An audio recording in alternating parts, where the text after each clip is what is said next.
নামাজ পড়া তো চাই যে আল্লাহ আমার দেন, আল্লাহ আমার দেন, চাইলে তো একমাত্র আল্লাহ পাকের কাছে চাই। আমি আইডিও নেশা করি, কয় টাকাই যায় মনে করেন 1-150 টাকা। রাজধানীর প্রাণকেন্দ্রে অবস্থিত হাইকোর্ট মাজার। প্রতিদিন হাজারো মানুষ এখানে আসেন দোয়া করতে, মানত করতে আর মানবিকতার তাগিদে সাহায্যের হাত বাড়িয়ে দিতে। সেই মানবিকতাই পুঁজি করে দীর্ঘদিন ধরে এক অভিনব প্রতারণার ফাঁদ পেতে রেখেছেন আলম নামের এই ব্যক্তি। আমি রিক্সা চালাইতাম, এটা ক্ষত হয়েছে, এরপরে রিক্সা চালাইতে পারতাছি না, বর্তমানে বেকার। আমার একটা সংসার আছে আল্লাহর রহমতে, একটা ছেলে একটা মেয়ে আছে, আমার বয়স্ক মা আছে, আমার বিবি আছে। ওনার তো কামারুজি করতে পারে না। আমি থাকি কাঁঠাল বাগান। চাই রাখে নামাজ পড়ে তারপরে চাই। প্রথম দেখায় যে কারো মমতা কাড়বেন খুব সহজেই। খুঁড়িয়ে খুঁড়িয়ে হাঁটা, কষ্টে ভরা মুখ আর করুণ কণ্ঠে বলা গল্প।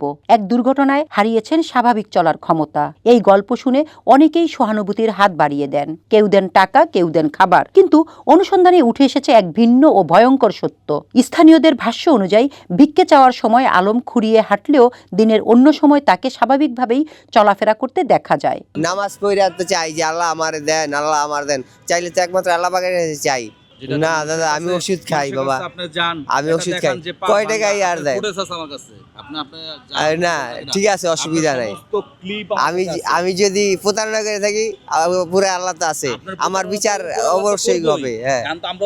হ্যাঁ করেন। কোনো লাঠি নয়, কোনো খোঁড়াখুড়ি নয়, একজন সম্পূর্ণ সুস্থ মানুষের মতোই তার হাঁটাচলা। আলমের এই প্রতারণার গল্প আমাদের সামনে একটি বড় প্রশ্ন রেখে যায়। আমরা কি সত্যিকারেই অসহায়দের চিনতে পারছি, নাকি আবেগের সুযোগ নিয়ে কিছু মানুষ আমাদের বিশ্বাসকে পুঁজি করে চালাচ্ছে দিনের পর দিন? আমি আইডিও নেশা করি। মানুষের কাছ থেকে বন্ডামি করে টাকা নেন কেন? বন্ডামি না, আমি সত্য দেখাই নাই। ও দেখানো নিষেধ ছিল ভাই, সরি ভাই, আমি গরিব মানুষ, সব নেশা করি। কত ভালো মানুষ হয়তো কামাই করতে পারে। আমি চেষ্টা করতেছি। এটা ছিলেন, এটা ছিললে ও এটার ভিতরে একটু ঠিকানা ছিল ভাই, দেখালোই। এই যে সুরা দেখেন ভাই, সুরা অকেয়া শিকার নেওয়ার জন্য, এগুলা জানে দোয়া শিখার জন্য দেখেন না ভাই। এই যে 2 টাকা হয়ে গেছে, আমি বেকার ভাই। বন্ডামি করবেন না। জি ইনশাল্লাহ মনে থাকবো। আবার ইনশাআল্লাহ কথা বলছেন না করে ইনশাআল্লাহ বলে না, মনে থাকবো আর কি, এটা ইনশাল্লাহ মনে থাকবো। অনুসন্ধানে উঠে এসেছে আলমের গ্রামের বাড়ি কুমিল্লায়।